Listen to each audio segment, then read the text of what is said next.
Good evening and welcome to Poland Daily. I'm Nicholas Richardson and this is the news. Warsaw City Councilor and First Deputy Minister of Justice, Sebastian Kaleta, has revealed that a waste incineration plant was damaged at Warsaw's Czajka sewage treatment plant in December 2018. According to Kaleta, the Warsaw authorities and the Mayor of Warsaw, Rafał Trzaskowski, hid this fact from the local residents. What is more, large amounts of waste from the damaged treatment plant are still floating down the river Vistula to other parts of the country. Potwierdzone zostały te bardzo niepokojące doniesienia, iż These very worrying reports turned out to be true. The waste incineration plant in the Czajka sewage treatment plant, worth hundreds of millions of zloty, has been broken since December 2018. The Mayor of Warsaw, Rafał Trzaskowski, knew about it for a long time, but he didn't inform the councillors and the Warsaw residents. 100,000 tons of sewage are floating to other parts of the country. This is very worrying information. It has aroused a lot of indignation, because it is not the first time that Trzaskowski has hidden something from Warsawians. Civic platform politicians led to an ecological catastrophe by mismanaging the Czajka sewage treatment plant. Trzaskowski should dismiss the entire board of directors for their incompetent work. Wywołuje ona gigantyczne oburzenie z tego powodu, że kolejny raz Rafał Trzaskowski ukrywa istotne informacje przed warszawiakami. Today marches, principally by young people, in favour of climate protection took place in more than 60 cities and towns across Poland. Similar demonstrations took place around the world today. Ursula Regala joined the march in Warsaw. The date of the protest is not accidental, because September 20th is the last Friday before the United Nations Climate Summit to be held in New York. Negotiations regarding climate political activities will take place during the summit, which is why many young people started the protest in order to draw attention to this issue. It's mainly about our future, which we can simply lose. And we want to have a future. We want to live life to the full. We want to live on a healthy planet without pollution. And we want this planet to survive so that other generations could live here like we do. I came here to save our planet and to prevent global warming. We have to reduce carbon emissions and the use of plastic. We care about our future. That's why we want to fight for it. In Poland, the protest is organized by the Youth Climate Strike. The movement demands a declaration of climate crisis, calling for an independent climate council and a transformation of the economy. To be sure that the movement's demands are heard, the organizers of the protest wrote an official letter to all the Polish political parties. We, the young generations of Poles, address you because we are terrified of your indifference towards the climate crisis. While you are focusing on counting the possible seats in the parliament, we are running out of time. You often say that you care about our future, yet you continue to work like all you care about is your next term in office. Hence, we appeal to you to provide future generations with a real chance of survival.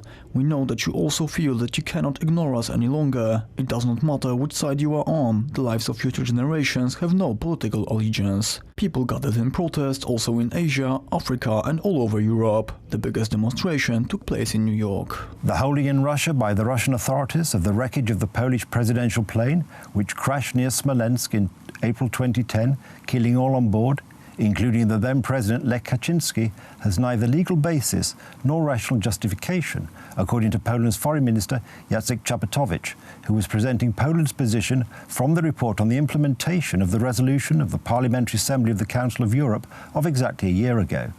That resolution required Russia to return the wreckage to Poland. Antoni Macierewicz, the head of the Polish Parliamentary Subcommittee on the re-examination of the Smolensk catastrophe, comments on this matter for us. Thanks to our Foreign Minister, Mr. Czaputowicz, for his initiative to tackle this problem. We hope that the diplomatic efforts of the Ministry of Foreign Affairs will now be more active, vigorous and unequivocal, because we now have backing of the whole Parliamentary Assembly of the Council of Europe. We have the backing of all countries of the European Union, including the German declaration of April of this year, in which they support the position of the Parliamentary Assembly of the Council of Europe. We have to take advantage of this favorable situation in order to press Russia to return the wreckage. For sure, it is not going to happen by itself. It will require coordinated efforts by the Polish Ministry of Foreign Affairs, state prosecutors and also our subcommittee. The role of public opinion is going to be significant too, because the Russian government is afraid of returning the wreckage and they are afraid of the possibility of new findings, new evidence to build a true version of this tragic event. Canadian Prime Minister Justin Trudeau is facing severe criticism after pictures of him wearing a blacked-up face on 3 different occasions appeared in the press. The scandal seems likely to diminish his chances of winning a second term in the federal election, which will take place on the 21st of October. The Liberal Party leader's campaign has been upended since the Time magazine on Wednesday published an image of him with his face blackened at a 2001 Arabian Nights party when he was a 29-year-old teacher at a private school in Vancouver. The Prime Minister is now doing his best to apologize for his actions. I want to begin by saying a few words directly to racialized Canadians who face discrimination every single day in their lives, even in a country like Canada. What I did hurt them, hurt people who shouldn't have to face intolerance and discrimination because of their identity. This is something that I deeply, deeply regret.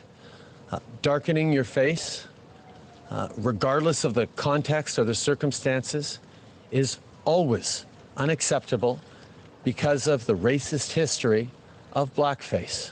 During his government, Trudeau has championed racial equality and diversity as Prime Minister over the past 4 years, a legacy which is now being called into question. The Prime Minister's situation is worsened by the fact that he doesn't remember how many times he has dressed up with the use of a blackface. I think it is obvious that this is something that was deeply regrettable. I am wary of being definitive about this because the recent pictures that came out I had not remembered. And I think the question is, how can you not remember that? The fact is, I didn't understand how hurtful this is to people who live with discrimination every single day. I have always acknowledged that I come from a place of privilege, but I now need to acknowledge that comes with a massive blind spot. Trudeau entered the campaign as the favorite, but the latest polls have his party neck and neck with the Conservative Party, as the electorate is becoming more and more concerned about the country's economy. That's the news. Thank you for watching. Stay with us for the weather, Poland Daily Business and more programmes. But from me, it's have a good night and a better tomorrow.